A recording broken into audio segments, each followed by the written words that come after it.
한편의 영화보다 더 쉽고 재밌는 그림 이야기를 전해드리는 그림 읽어드리는 남자, 미술사 강사 이찬용입니다. 저는 지난 10년이라는 시간 동안 유럽에 있는 각지의 미술관들, 로마에 있는 바티칸, 그리고 파리에 있는 루브르, 그리고 오르세 미술관 등지에서 사람들에게 그림이라는 것에 대해서 안내를 해드리는 도슨트라는 일을 쭉 해오다가 지금은 한국에 귀국해서 미술사 전문 강사로 활동을 하고 있는 미술사 강사 이창용이라고 합니다.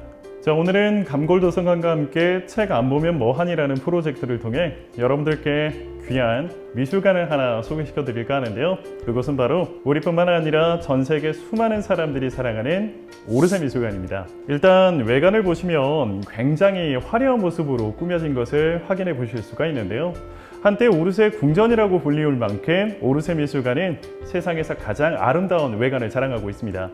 이곳은 지금 현재 낭만주의를 시작해서 풀바디의 점심이라는 작품으로 잘 알려져 있는 에두아르 마네, 그리고 농부의 화가라고 불리우는 장 프랑수와 밀레, 그리고 사실주의의 대가이죠.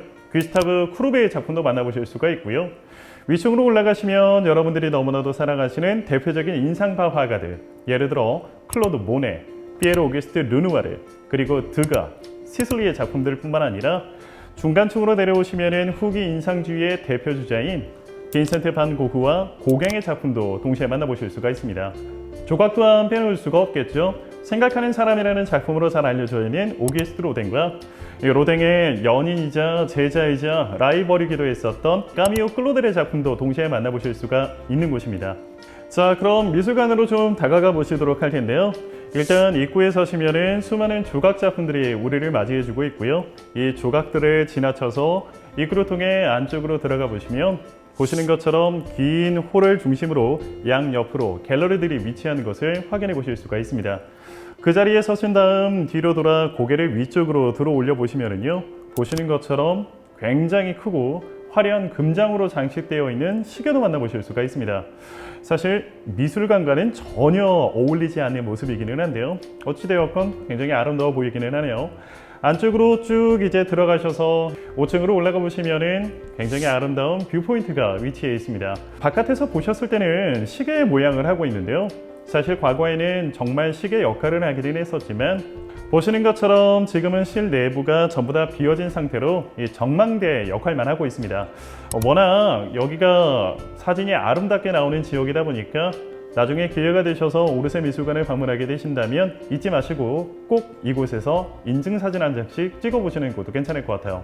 또한 6월부터 9월 사이에는 날씨가 좋은 날 옆쪽에 있는 테라스도 오픈이 되니까요. 잊지 마시고 이 기간에 방문하셨다면 그것도 꼭 한번 방문해 보시기 바랍니다. 자, 이제 안쪽으로 좀 더 들어가셔서 갤러리를 둘러보시다 보면 화려한 레스토랑도 만나보실 수가 있는데요. 흔히 우리가 미술관에서 볼 수 있는 레스토랑의 느낌과는 조금 다르실 거예요. 이렇게 보시는 것처럼 오르세 미술관은 미술관 치고는 조금 과하다라는 생각이 드실 만큼 굉장히 아름답고 화려하게 꾸며진 것을 확인하실 수가 있습니다. 도대체 미술관은 왜 이렇게까지 공을 들여서 만들었을까라는 생각이 드실 텐데요.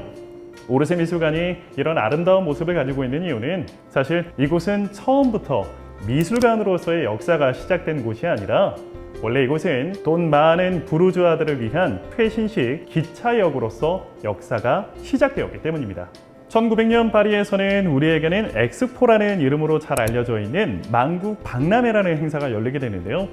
프랑스 정부에서는 조금이라도 더 많은 사람들이 편안하게 파리 시내를 방문할 수 있도록 파리 정중앙 세네 강변에 지금과 같은 오르세 기차역을 세워 올리게 됩니다. 프랑스 정부에서는 만국 박람회 기간에 맞춰 자신들의 과학 기술을 자랑하려는 목적으로 당시 증기 열차가 아닌 전기식 열차를 최초로 이곳에서 공개를 하게 되는데요. 아무래도 전기식 열차이다 보니까 따로 증기가 나오지는 않는 형태인지라 개방형 기차역이 아닌 사방이 막혀있는 폐쇄적인 형태의 기차역이 세워 올려지게 됩니다. 또한 당시 열차의 이용 가격이 워낙 비싸다 보니까 대부분 이용하는 사람들은 부르주아들이었었고요. 그러다 보니 이 부르주아들이 편안하게 이용을 할 수 있도록 각종 편의시설도 들어오기 시작하는데요. 지금 우리가 만나보고 있는 오르세 미술관의 갤러리들이라든지 이 레스토랑들은 전부 다 과거 부르주아들의 대기실 또는 그들이 이용하던 호텔들의 흔적이라고 생각하시면 될 것 같습니다.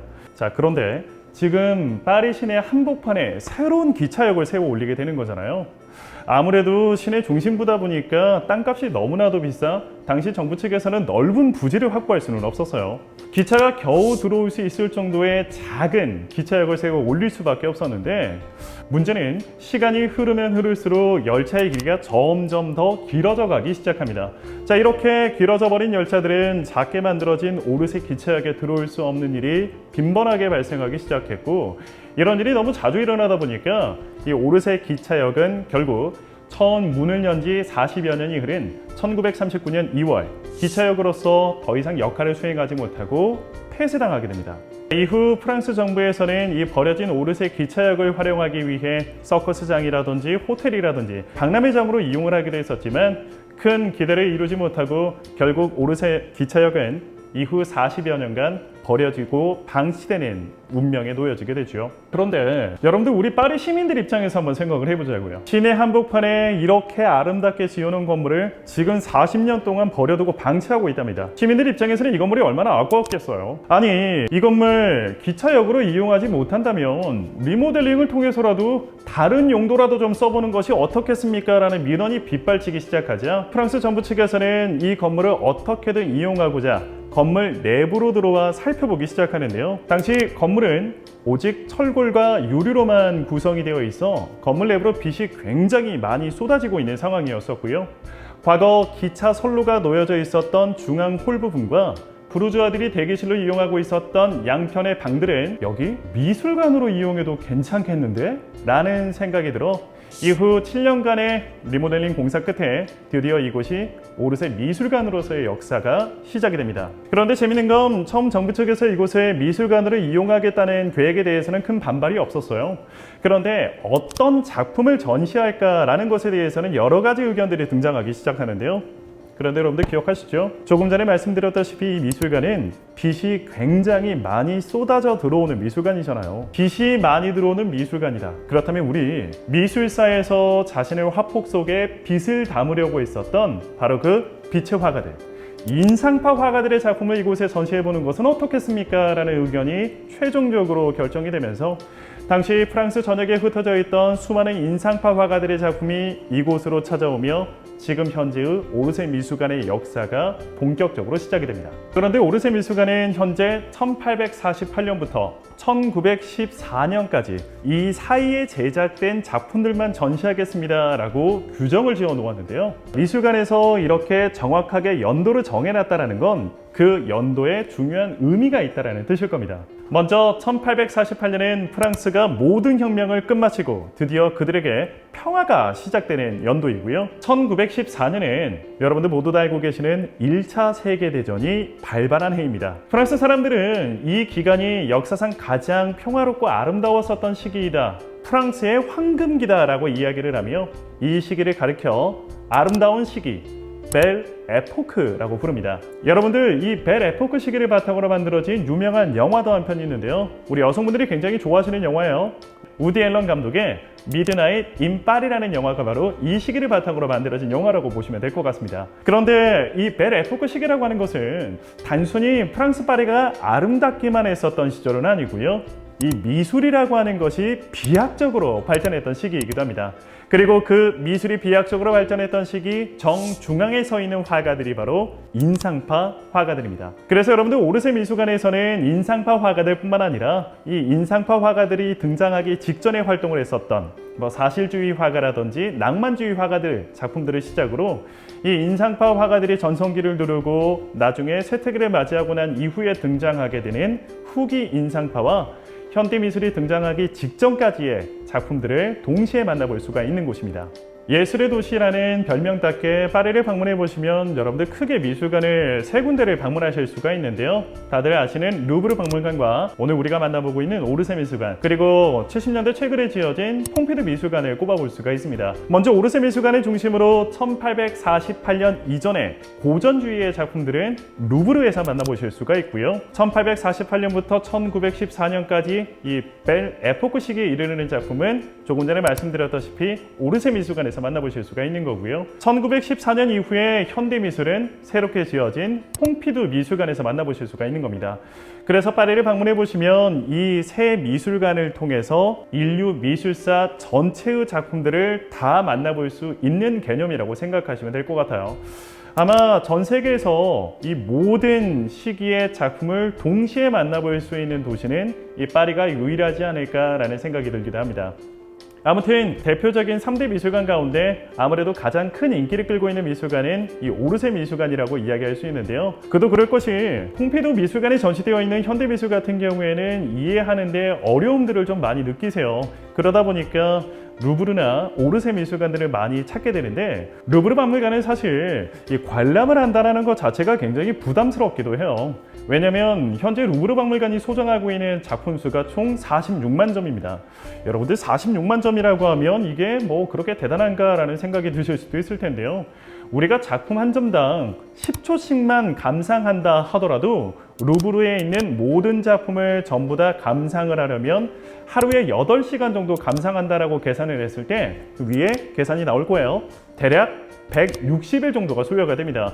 그러다 보니 루브르 박물관은 대표적인 작품 몇 점 정도 보고 빠져나오는 경우가 대부분입니다. 그런데 현재 오르세 미술관 같은 경우에는 소장하고 있는 작품이 회화는 2,000여 점 정도가 되고요. 조각 작품 같은 경우에는 대략 600여 점 정도가 소장되어 있는데 동시에 전시되지는 않고 순환 체제로 전시가 이루어지고 있습니다.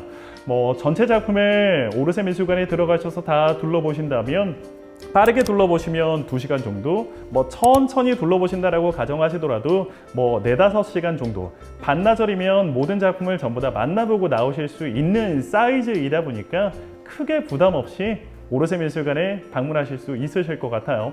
끝으로 여러분들에게 오르세 미술관의 관람 순서를 좀 설명드리자면, 오르세 미술관은 총 3개의 층으로 구성이 되어 있습니다. 먼저 입구 바로 지나서 만나실 수 있는 0층 같은 경우에는요, 정중앙 홀을 중심으로 양옆으로 인상파 화가들이 등장하기 직전에 활동을 했었던 낭만주의의 화가들 내지는 사실주의의 화가들의 작품을 만나보실 수가 있고요. 그 위층에 해당되는 2층의 갤러리에서는 인상파 이후에 등장하는 후기 인상주의 화가들, 대표적으로 고갱과 고흐의 작품을 만나보실 수가 있고요. 그 갤러리들 앞으로는 로댕과 까미우 꼴로들의 조각 작품들도 만나보실 수가 있습니다. 최상층인 5층으로 올라가시면 본격적으로 인상파 화가들의 작품이 시작이 되는데요. 갤러리들은 시간 순서대로 작품이 전시되어 있기 때문에 고민하지 마시고 5층에 도착하셔서 쭉 안쪽으로 들어가는 형태로 작품을 감상하시면 될 것 같습니다. 만약 시간 순서대로 오르세 미술관의 작품을 만나보고 싶으시다면 먼저 0층을 둘러보시고 미술관 가장 안쪽 끝에 있는 에스컬레이터를 이용을 하셔서 최상층인 5층으로 올라가신 다음 인상파 화가들의 작품을 전부 다 만나보시고 이후에 다시 2층으로 내려오셔서 고갱과 고흐 그리고 로댕과 까미우 꼴로들의 작품까지 만나보신다면 1848년부터 1914년까지의 작품들을 시간 순서대로 내가 만나보았다라고 생각하실 수 있으실 겁니다. 자, 오늘 이렇게 오르세 미술관의 역사와 관람 순서에 대해서 설명을 드렸는데요. 다음 시간부터는 본격적으로 이 오르세 미술관에 방문하시면 꼭 만나보셔야 하는 중요한 2명의 화가에 대해서 소개시켜 드리도록 하겠습니다. 저는 지금까지 감골도서관과 함께 오르세 미술관에 대해서 안내를 해드린 그림 읽어드리는 남자 미술사 강사 이창영이었습니다.